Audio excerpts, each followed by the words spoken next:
Hello, friends, and welcome to the Miskatonic Playhouse.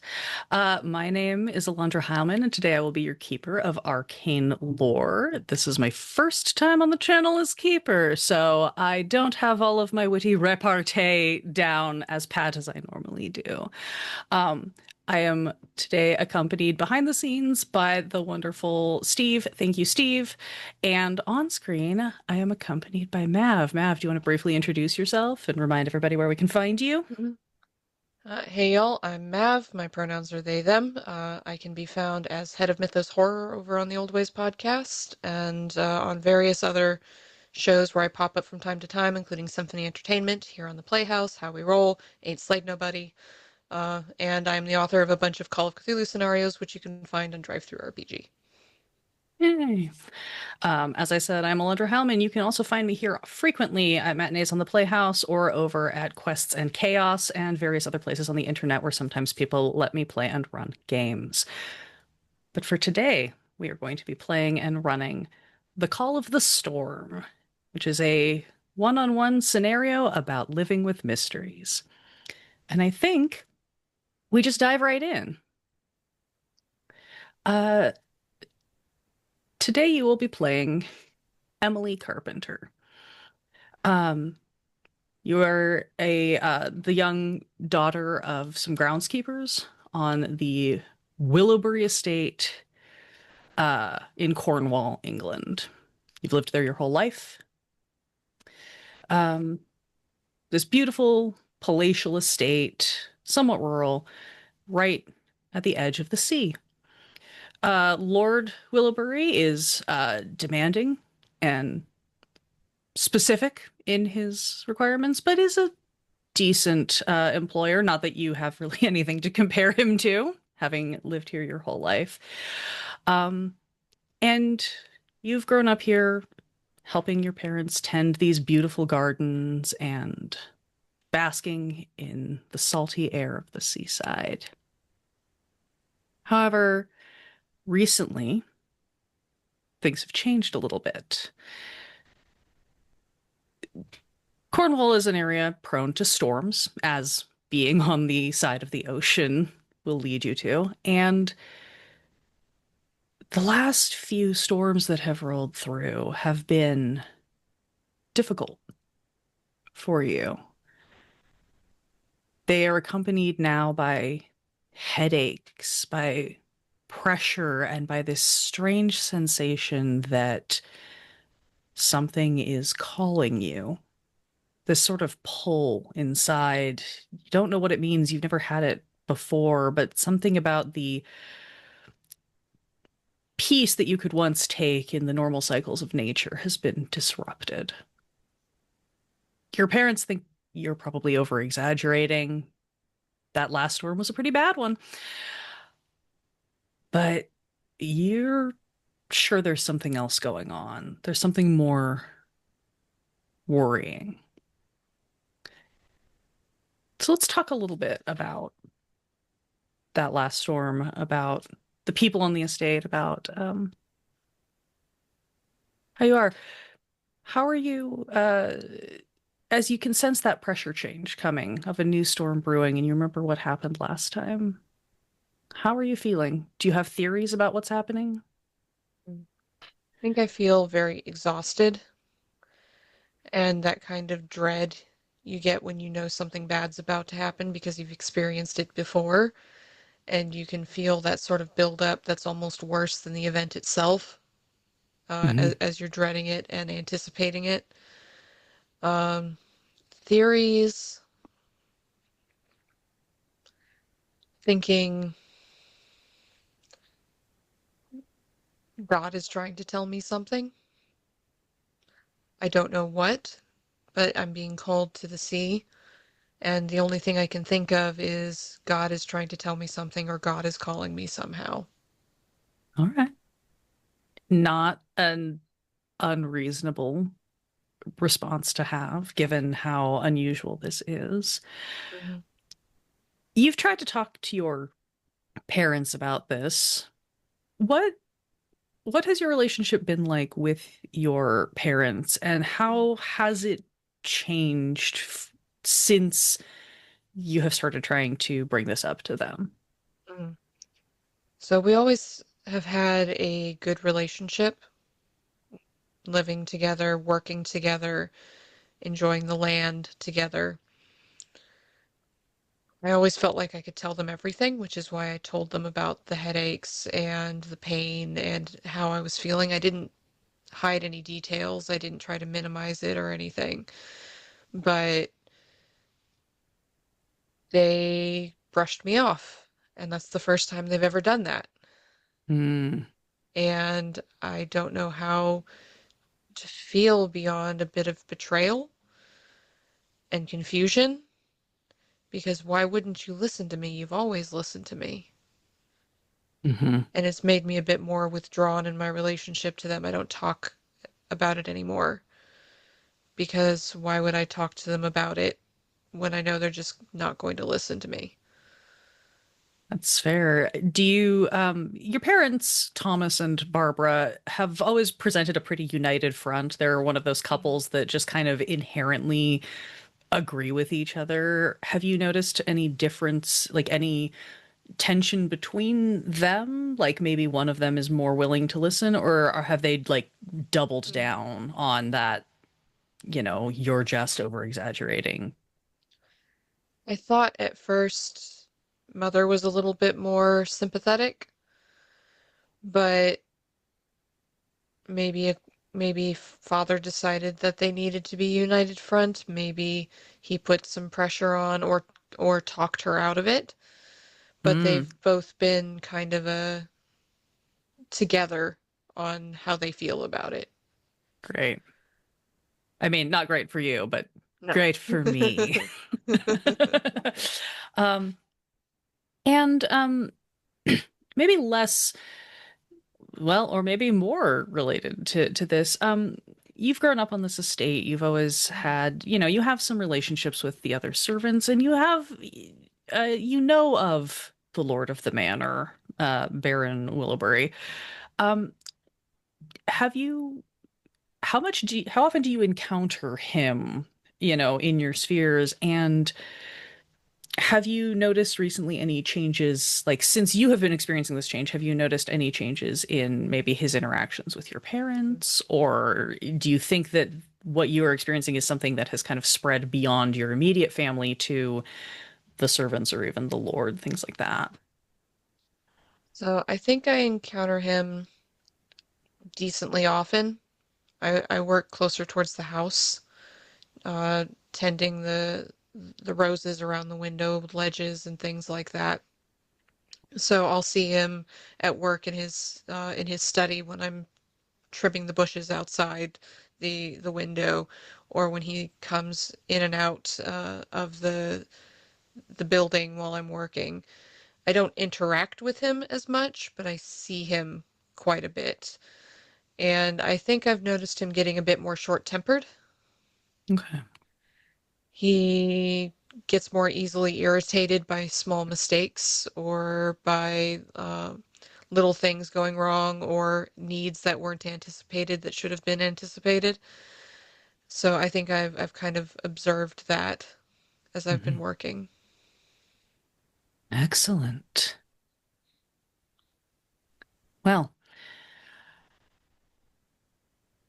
it's been a little while since the last storm rolled through, and things had gotten back to their semblance of new normal for you, perhaps. These little changes have occurred, certainly. You've been noticing some changes in the temperament of the Baron. Um, Perhaps you've noticed some of the other staff are also noticing that way of, you're passing, in a backyard, or you're taking something to the kitchen and there's that shared glance of recognition as you all sense that there is a shift in the air, both metaphorically and maybe literally, in that way that the sea pressure changes and you all can tell. And early this morning, when you woke up, you could see the clouds on the horizon, You could see the colors in the sky, which would be beautiful if they didn't come with that newfound sense of impending dread that you have come to recognize. That means that a storm is rolling in from the horizon. And throughout the morning, as everybody tried to go about some of their normal tasks, it became clearer and clearer that this was going to be a bad one. And those tasks quickly shifted into preparations, battening things down, taking things inside, trying to ready the estate for the possibility of a very bad storm. And you don't know how long it will last because you never do. Out here in these rural estates, this is an era of, perhaps there's a bit of weather ballooning and you can tell it's raining if the rocks are wet, but um, it's hard to say. Some of the older servants maybe have a better sense and ability to um, read the weather. There's probably an old stable master and boatsman who was once a sailor and tells tales of trying to read the skies. Up to you whether you believe he's any good at it or not. But it's been a very busy, hectic day with all of these preparations. And now we open on you sitting down to dinner with your parents. You're eating perhaps a little earlier than you otherwise would because you need to all be ready for this impending storm in case you all need to either bar up the doors and wait it out, or if you need to run further into the estate to help deal with things. Your parents are acting extremely normal, almost to the point of too normal, and your head hurts. Your mother is very insistent on like dishing you up a plate, probably in a way that she used to when you were much younger. Hasn't done since you have become, you're 17. You're basically an adult, right? Um, but she's very insistent on like piling up your plate, piling up your father's plate, and encouraging you to eat this sort of, potatoes, perhaps a little meat, carrots, good, hearty, warming food that's right for the weather. And your parents are just chattering on about the new flower beds, how disappointing it's going to be to have to replant them, but how this is a great opportunity to rearrange things because it didn't go in right the first time. You can see the clouds gathering through the window. I think I'm just kind of picking at my food. My head hurts. It's hard to eat when you're in pain, Mm-hmm. especially because chewing sends more shocks up into your head. Yeah. Just sort of eating a little bit to keep my mother satisfied, but Mm-hmm. and the conversation seems so loud. So loud. It's all I can do not to put my hands over my ears. As you're sitting, you're trying to perform some sense of normalcy when there is nothing normal about this situation. Um, you sort of look up at one point. I think maybe you hadn't noticed that there had been a lull in the conversation, but you suddenly realize there is this almost sense of like quiet Hmm. that has descended, and you glance up and you see both of your parents are looking at you. And look back at them. Uh, sorry, did you need me for something? No, no. So sorry. You haven't touched your plate though. I'm not Is very the hungry. is it not to your liking then? We might have some. Would some bread and butter sit better? I'm just not very hungry. Sorry, Mother. No, no, no, no need to apologize. I can set it aside and we can warm it up later if your appetite comes back then. That sounds good. Thank you. She sort of exchanges a glance with your father. Mhm. Gets up, picks up your plate, takes it to set it aside. Um, you see her actually, she puts it over on, the little counter of your cottage. Prep it. I'm stalling a little bit because I'm seeing. Okay, there we go. She sets it aside. And you see she goes up into I guess it'd be down into a cupboard, and pulls out something that she doesn't pull out that often, which is a bottle of wine. Mhm. This is something that she saves for, there's like the bottle of wine and the bottle of probably something a little bit stronger, some sort of spirit or liquor, which are saved mostly for your father. Um, Mm. but you see that she pulls out the bottle of the wine and she pulls out three small cups and just pours like the smallest little bit into each of them. Just brings them back over to the table, doesn't really say anything, just sets one in front of you, one in front of your father, and one in front of herself and sits back down. Kind of gives you another look, looks at him again, and your father has just observed all of this and then just very brusquely, almost to no one, goes off into something about perhaps tomorrow, if the weather's cleared up, we can go down the coast and pick up some of that good soil from blah blah blah this place that he likes to go, and because he thinks the nutrients are better for the hedgerows Mhm. and things like that. Almost like he's overly pretending that nothing is wrong. I'll sort of slowly take a sip of the wine because, like you said, Mother doesn't bring it out very often, and I don't want to disappoint her. And also, it's a kind of a special treat, and maybe it'll help my head feel a little bit better.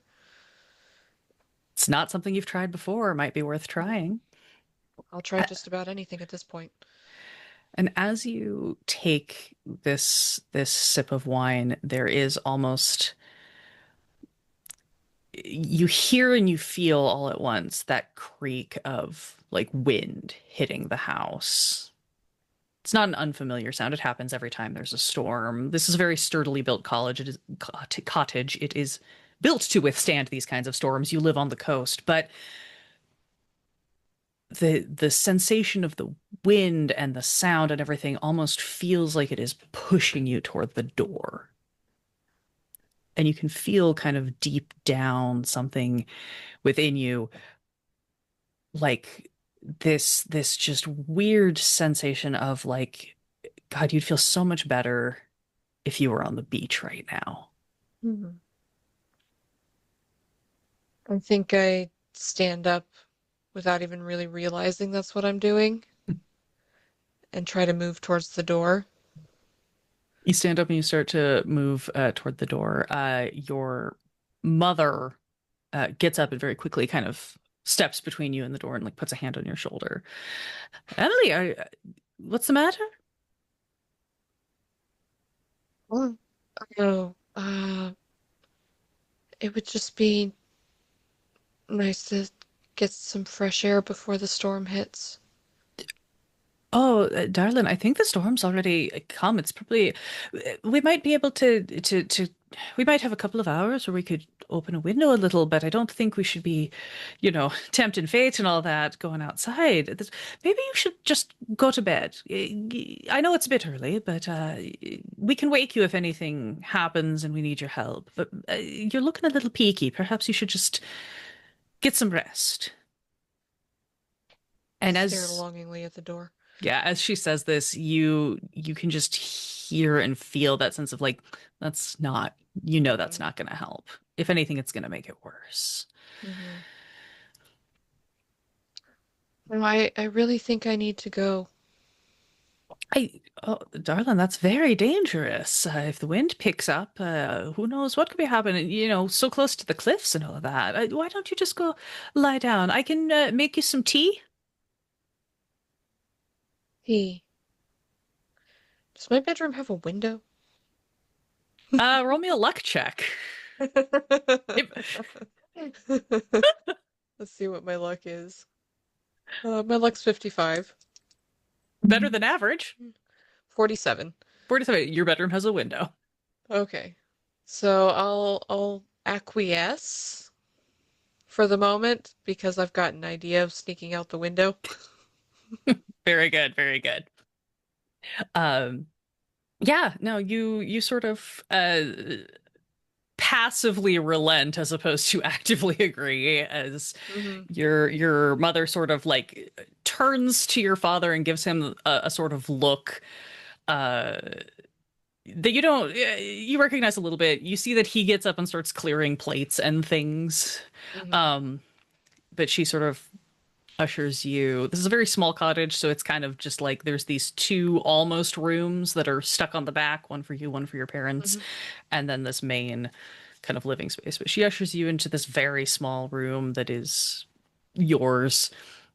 Um, she's not going to go so far as to like fully like undress you and tuck you into bed. You're not a child, but you're Hmm. her child.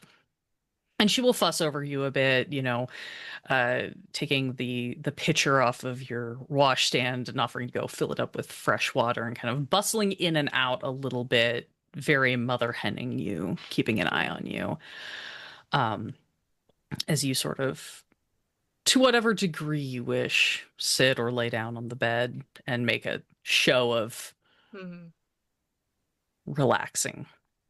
Um, Finally, she sort of like stops fussing. She leaves you a candle on the nightstand. It's that strange gloaming time of the evening where you know it's going to get dark sooner than usual because of the storm, but right now all the clouds are sort of collecting and refracting that last light. It's reflecting off the clouds in the ocean. It's quite beautiful and eerie. Hmm. It's that almost liminal space that doesn't usually exist in a normal day.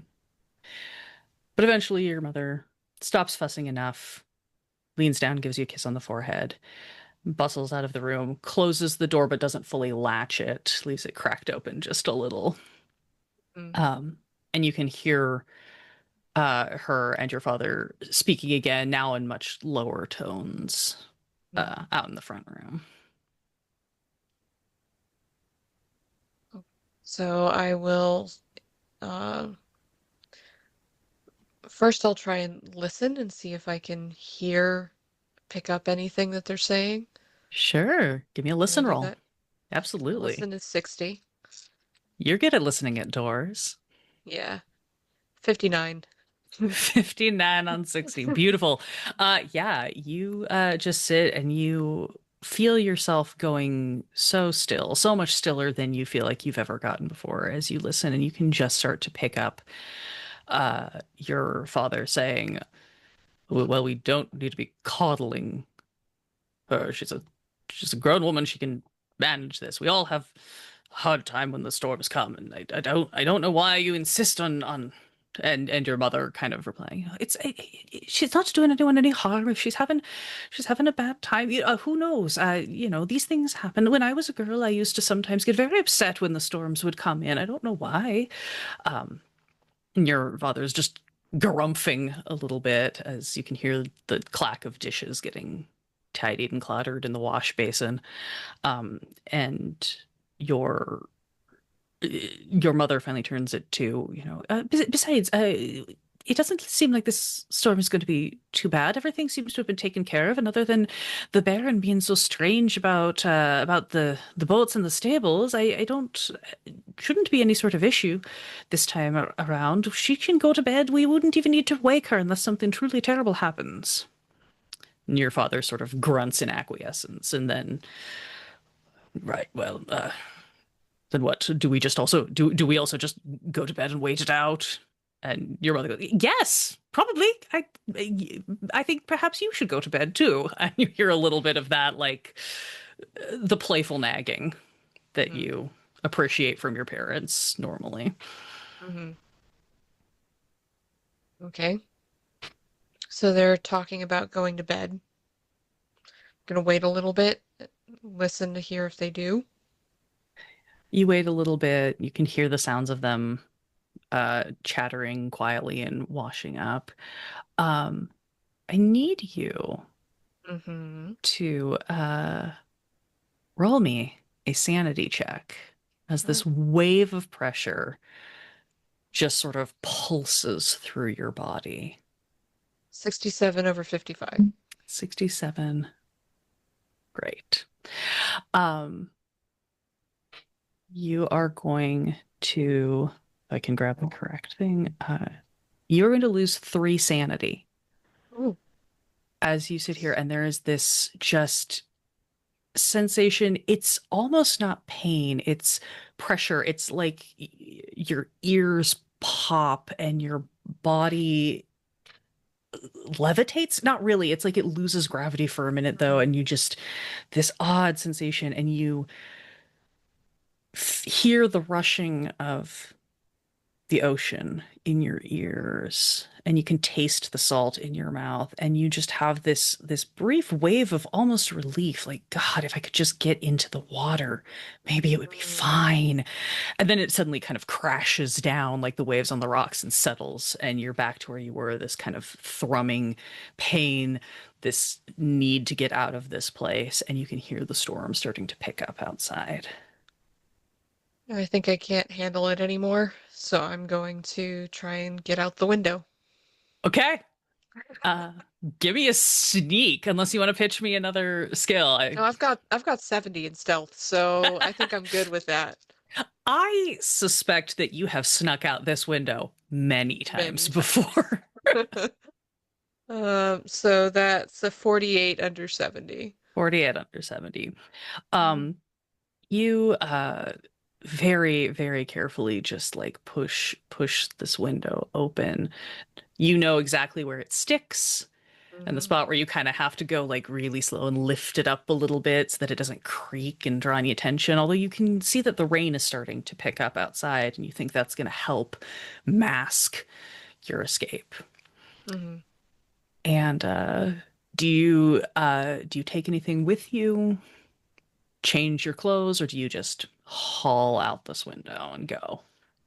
I think I haul out the window. I'm not sure after that kind of wave of whatever it was that I have the presence of mind to really change or bring anything with me. I think I just go. Amazing.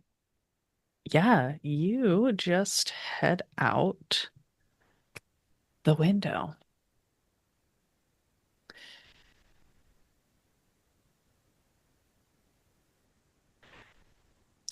Your window spills out into sort of your family's little like mini garden. Your mother grows some herbs, probably has a little like vegetable plot. This is what you personally use as opposed to part of the larger estates of the cottage. But you kind of back up to the larger portion of the grounds. Your cottage is in a spot where it is tucked away to be seen. It almost looks like it could be the folly of the grounds, but it's doing double duty as a living space.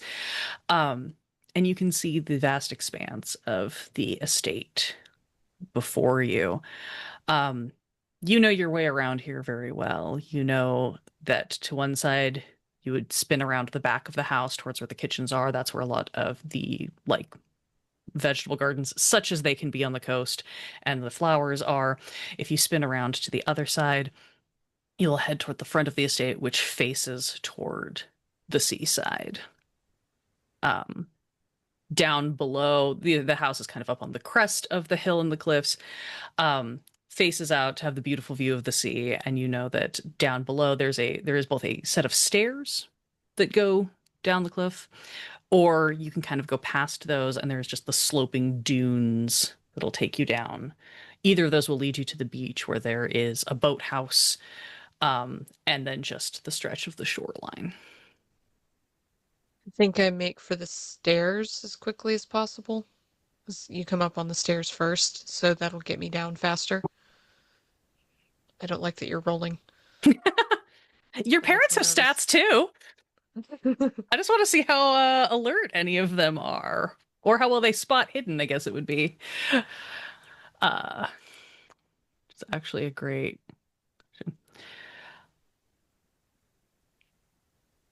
Excellent. You're heading for the stairs. You start making your way across the grounds. Um, you know that there's a shortcut through some hedgerows Hmm. Again, you've used this since you were a child. You can kind of like scuttle and duck through, and the rain is starting to pick up. It's not as cold as you would expect it to be. It's actually quite pleasant in Mm. a way. Um, and something about the rain is a little bit soothing, but you can also still feel that pressure intensifying in its own way. Um, as you're scurrying off through the hedges, you suddenly see and then hear in the distance a flash and then a crack, and you realize lightning and thunder have begun, and they seem quite close. Mm. Um, you cut through these hedges, you pop yourself out on the other side. Um, you can kind of see there's like a little low wall that you can very easily just sort of hop yourself over and head to the steps when you suddenly hear behind you, Emily!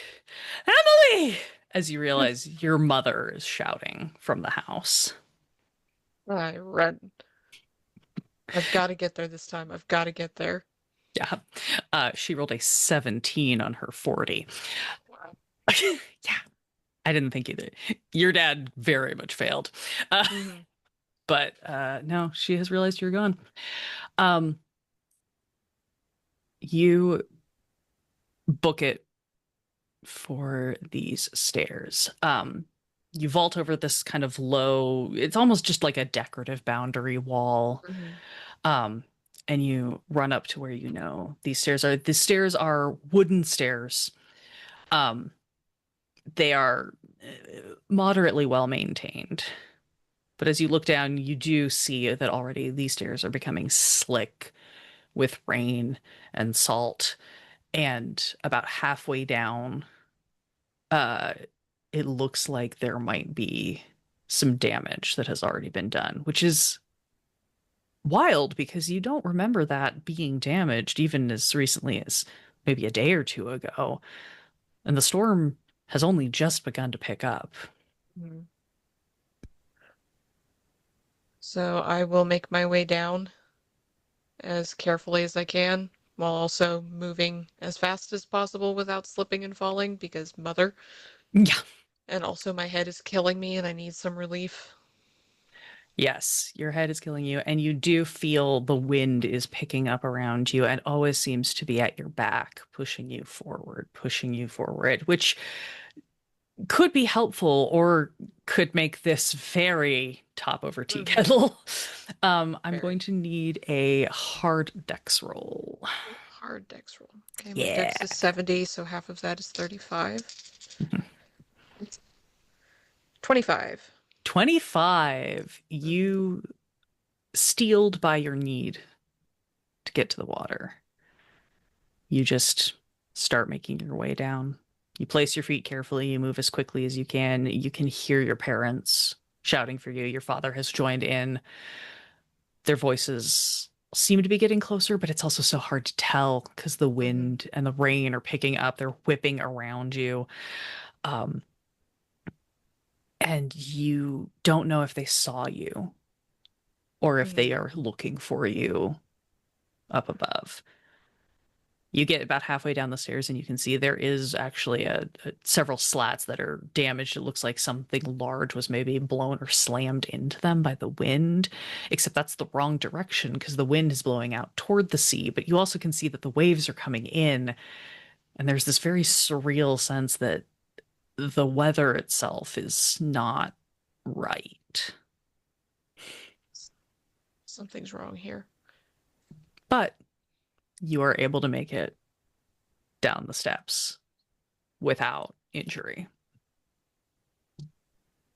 Going to see if your parents know where you are. Okay. Um, you have reached the beach Hmm. and you can feel the wind and the rain picking up even more. And as your feet hit the sand at the base of these stairs, I need you to make a sanity roll. Okay. Oh, that would have been a pass before. 54 over 52. So close. Mm-hmm. Oh, I love that for me, but not for you. I love it for me. Bring it on. Uh, you are going to lose two more sanity as Okay. once again, you almost have this sensation of like being lifted out of your body while at the same time the pressure is just caving in on you. And you can almost hear something this time beyond the sound of the waves and the rain and the crashing against the rocks. You can almost hear voices. You might think of it as singing, but not. Mhm. And it's not necessarily scary, but it is very unsettling, and it is not a sound that you think you have ever heard before. Mhm. There's this brief moment, and then suddenly you're back in yourself. Your head is throbbing. You maybe have to refind your equilibrium, lose your balance a little bit. You're also now in the sand, and everything is just Mhm. less steady. It's wet, it's sucking at your shoes. The wind is battering against you. You're up against the side. There's sort of a cliff side Mhm. that is what these stairs were set into. And you can see beyond you, there is the vast stretch and expanse of beach. To one direction, there is just continued beach that goes further out until it kind of disappears into where the cliff juts itself into the sea. To the other side is the boathouse, where you know that the fishing boats and the Baron's little like it's not like a full pleasure yacht, but it's his like fancy going out on the sea boat. Those are Mhm. all kept in here. And as you look that way, go ahead and give me a spot hidden. I think it would be. Okay. Let's see what my spot hidden is. Spot hidden is 60. Okay. Asking me for all my good rolls here. You know, 0 6. 06. Extreme. You not only can you see that there is a light on in the boathouse, there is flickering candlelight of some sort. You can also see the silhouette of someone in the boathouse standing at one of the windows. Mhm. Well, being on the beach hasn't helped. It didn't help as much last time either. I needed to go out on the water. Mhm. So I'm going to go to the boathouse and maybe whoever's in there will help me. Right? You head down the beach toward the boathouse. Oh, that's your dad's doing great. Um, as you run up to the boathouse, you can see the uh, several of the windows, as they should be, are like shuttered and kind of battened down. They were prepared earlier for the storm. You expect that some of the other servants were probably down doing this earlier in the day, but you can see that the entry door, has been like unbarred, unchained, um, and is slightly agape. And then you can see that these couple of windows that are the ones facing the ocean have been unshuttered. You can see this figure inside. You can see this light and this figure standing at one of the windows. Does not seem to have moved or anything. It's just somebody standing there. What would you like to do? Conveniently, they unlocked the door for me. They did. So, 'cause I was a little concerned about how I was going to get in and get a boat, but now it's like, okay. So I'm going in. You slip in through this conveniently unlocked door and you see Baron Willowbury standing at the window. Not, he's dressed down, like he would be as if he had been starting to maybe get ready for bed or something. He's just shirt, um, and trousers, none of his layers. And he's got like a big kind of not very baronly overcoat thrown on. Um, and he is standing there. He's got a lit lantern that he has set kind of next to him. And he is just staring out the window in absolute fascination.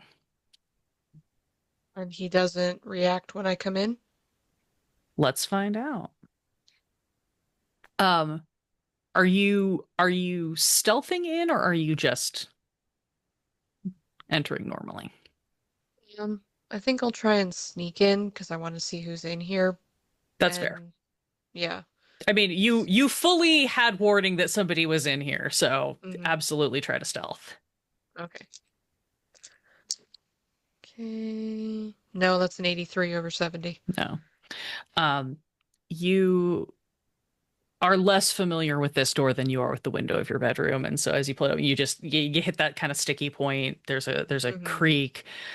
Um, but the Baron who's been standing here, you were able to see him through the crack of the door as you came up. He just sort of turns slightly and like looks over his shoulder at you and just goes, "Ah, have you also come to watch the storm?" Uh, in a way, yes, sir. It's fascinating, isn't it? When I was a boy, I was never allowed to go to the sea. It's always occupied so much of my mind. Now that I can live here full time and watch the weather, it's fascinating. What makes it so fascinating, sir? The power, the uncontrollable nature of nature. You never know what it's going to be. Have you ever noticed how the sky is different before every storm, and yet it doesn't tell you what the storm will be? What does that mean? My mother says it's God painting, sir. Ah, God painting. A lovely notion. Do you think that is then the storm as well? That is God's tears over the beauty of his creation? That's a lovely thought, sir. As he's saying all this, he is continuing to just stare out the window as you can see the rain starting to fall Mhm. harder and the waves are starting to crest a little larger. Uh, Yes, yes. Have you ever wanted to get closer? yes, yes, sir. That's why I came out here. I wonder what would happen if you could touch the storm. Well, I was going to try it. Were you? Seems a foolish idea, doesn't it? Well, Dangerous. everything worth doing has a little danger in it, Father says. Ha! Your father, he's a smart man. He knows when to plant the roses, he knows when to clip the hedgerows, and he knows when to take risks. And privately, Emily's thinking his idea of risk is planting yellow roses instead of red roses one one particular growing season, but it's still a risk. Yeah, you're like, I don't think that's what he meant, but okay. But okay, yes. Hmm. Yeah. Um, you can tell that like as the Baron is like he's clearly like hearing you. He's having this conversation, but his he is only half of his mind is even paying any attention to you as he watches this storm. Um, this is one of those the way this boathouse is set up, there is both the sort of like you could try to open the sort of like it juts out over the water slightly. You could try to open the sort of hatch to like push out into the water from within Hmm. the boathouse, or you could try to take one of the smaller, like single man boats and just kind of drag it out through. We're going to say this is a double door situation, so you could just drag it out through the doors onto the beach and then to the beach from there. So I think I want to get on the water as quickly as possible. Sure. You look over at the hatch that is like partway in the water has been Hmm. very much sort of like barred up and like locked down because obviously that's going to be the most dangerous point in a storm as the water levels potentially rise. Um, it's set a little bit lower than the rest of this boathouse, but you can head down there. It'll take you a little extra time to probably try to have to find a key, unlock this, get these doors open. if you want to take that time. It does not look like the Baron is going to stop you. Okay. Um, if you want to try to get him to help you, you can pitch me a Mm-hmm. skill. I have Mm-hmm. suggestions, but I am also willing to hear your argument. Mm-hmm. So I think I'm going to um, play on his notion of touching the storm Hmm. and tell him that that's what I want to do, and I can try it and report back to you. And if it works, then you can try it yourself, sir.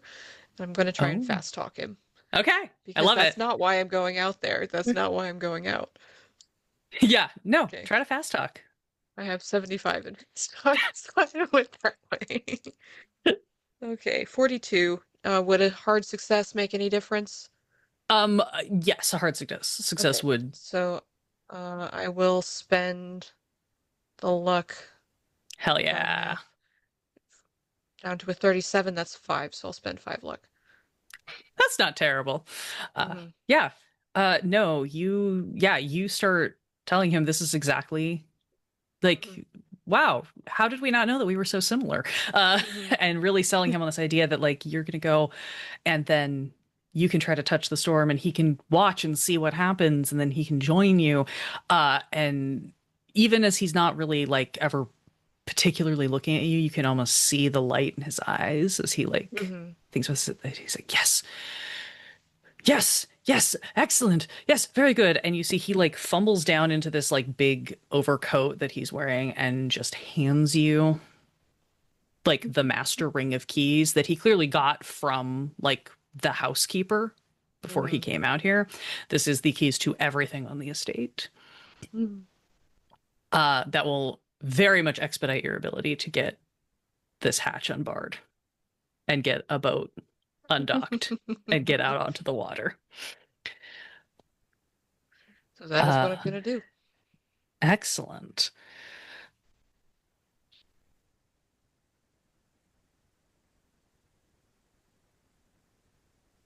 If there's anything else. There we go. Okay. Uh, you get this boat ready. You're just taking like one of the little like single person. Yeah, Yeah. because I'm going by myself, so. Yeah. Excellent. You're able to grab some oars. The Baron somewhere in his like fascinated super just sort of hands you his lantern. Um so you can take that or not if you wish. The skies are getting much darker as the clouds are rolling in and the rain is getting harder, but there is still out on the horizon this little bit of residual light that seems to Hmm. be the sunset, probably, but it's reflecting off the clouds, reflecting off the water, making the sea itself seem brighter than anywhere else, even in the midst of this storm. You get this hatches open, you've got your boat in the water, and as you step into the boat, I need you to make a sanity check. Here we go. That's a Oh no. 100. Let's Let's do go. this. That's oh, narratively appropriate timing. Amazing. Okay. Um, you step into this boat and your head is awash with this song, this chant, this sensation. Stepping into the boat, you feel weightless, not in the way that you should from being on the water, but like Mhm. part of you is lifting out, and you have a moment where it almost seems like you can see yourself in the boat as though you're looking down, see yourself getting into the boat, pulling in these oars, grabbing some extra rope, maybe grabbing an extra oar. You don't know what you'll need. And the sensation of just like you think your mother would call it the music of the spheres. Mhm. Like you can hear everything, and everything in the storm is singing to you. And you can feel this pull as though you're getting further and further away from yourself, further out into the ocean as you watch yourself get into the boat and start to head out. And then suddenly you slam back into your reality as you are sitting now in the boat facing this open hatch. Um, you're going to lose 7 sanity. Oh, wow. Yeah.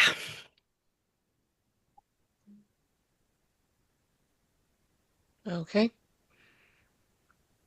Still a couple off my temporary Great.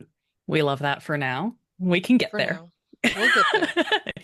We've got time. Uh, yeah, you are dizzy. Your headache is the worst it's been, but you also feel like you are doing the right thing. That core pull inside of you is stronger in that way of anticipation when you're like you know it's coming. You know you're on the way. And you hear distantly through the crashing waves and the rain, Emily!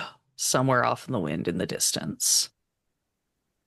Ignoring that for the moment because I have to. I have to get out there. I have Mhm. to.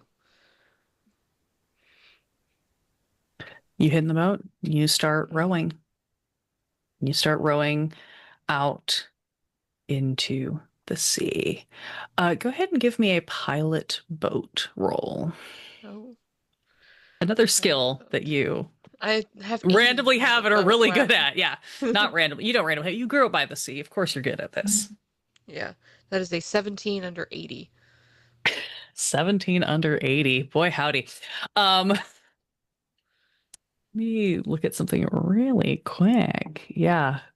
Oh, almost an extreme success, even. You start rowing. You're, you are not a large person. You are probably, you are appropriately strong for a working teenager, but your motivation to get out here really drives you as you just start rowing yourself out to sea. Are you, this is a very strange question to ask, but I think it's kind of a fun one. Are you rowing facing yourself out toward your destination, or are you backpedaling so that you can row yourself out while facing the Facing, beach? facing towards my destination. Great. You head forward and you just start going. The rain is picking up. There's another lightning strike, and you hear it hit something behind you. You hear that like splintering crack that goes along with the thunder of wood. The waves are getting harder and you're having to fight against them, but you are driven, you are motivated, and you know that you have to get out there. You can faintly hear somewhere behind you your name being shouted, but you can't even recognize who's shouting anymore. It multiple voices now, maybe, but you don't really hear them. You can't really tell, and you're just going, you are heading for that horizon line further and further, deeper and deeper. How long will you row? Until I feel deep inside me that I'm in the right place where the pain starts to recede and that energy that's pulling me stops pulling. Okay. You just keep going. You keep going. You can feel your muscles tiring. Hmm. You're not hearing voices anymore. You're just hearing the storm, the wind, the waves, the rain. The pressure in your head is both squeezing and pulling and pushing. The wind seems to be at your back, which sort of helps, but it also feels like you're constantly fighting to keep yourself upright enough to row. I'm gonna need one more sanity roll.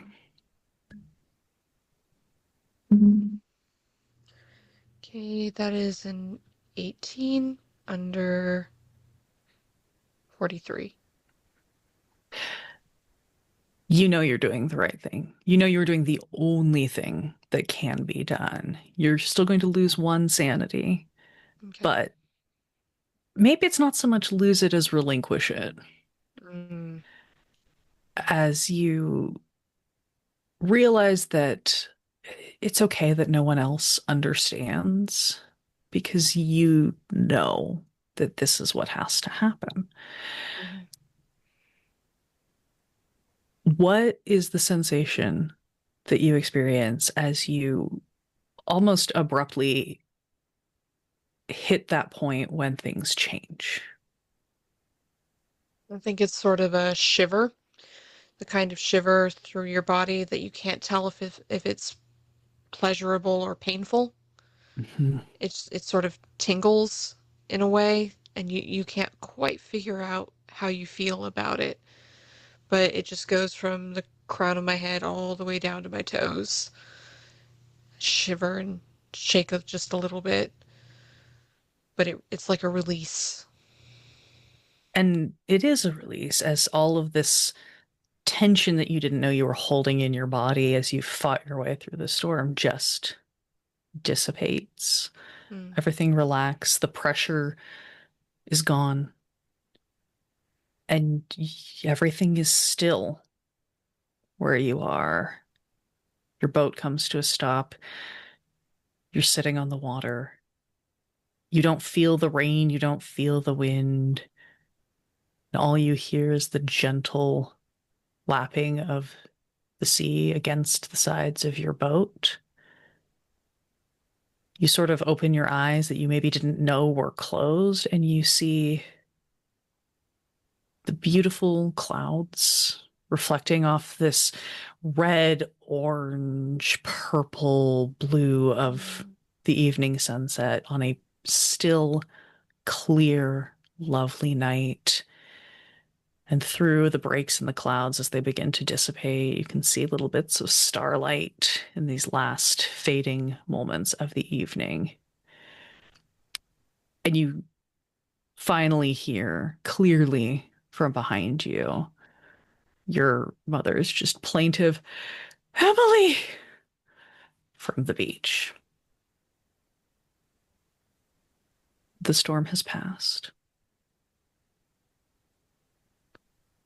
And now let us briefly have an epilogue. What happens after this? You are sitting in the still, calm sea with this sense of relief and maybe a certain sense of understanding, even though you don't really understand anything. Where would you go next? Do you return? Do you take your boat and just keep going? I think I take the boat and I just keep going.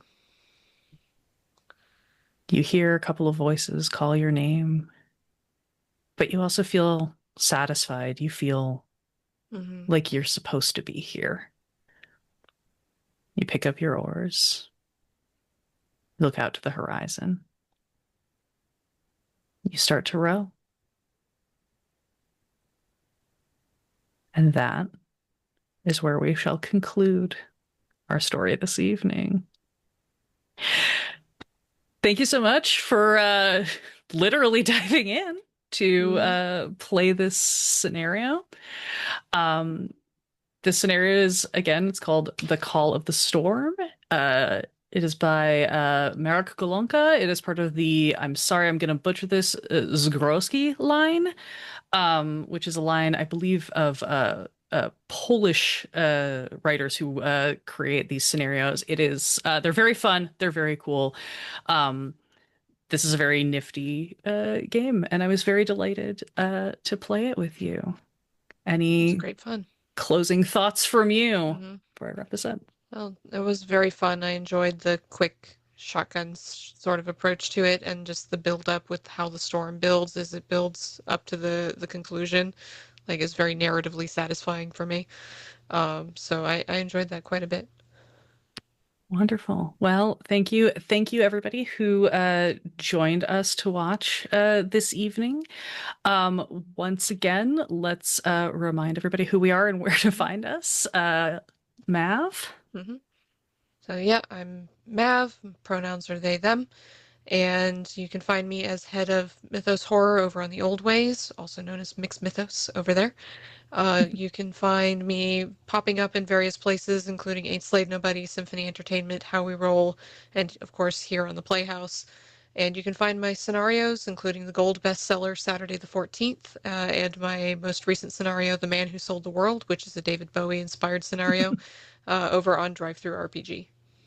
Excellent. And I am Alandra Hileman, aka Lady Bedivere. You can find me here on the Playhouse. You can find me over at Quests and Chaos. And you can find me a variety of places where I play and run games online. We have been the Miskatonic Playhouse. Shout out to Steve, the tall halfling in the background, who has been running our tech for us. Thank you so much for handling that so that we can focus on this storytelling. And friends, as the curtain falls, we will see you at the next show. Good night.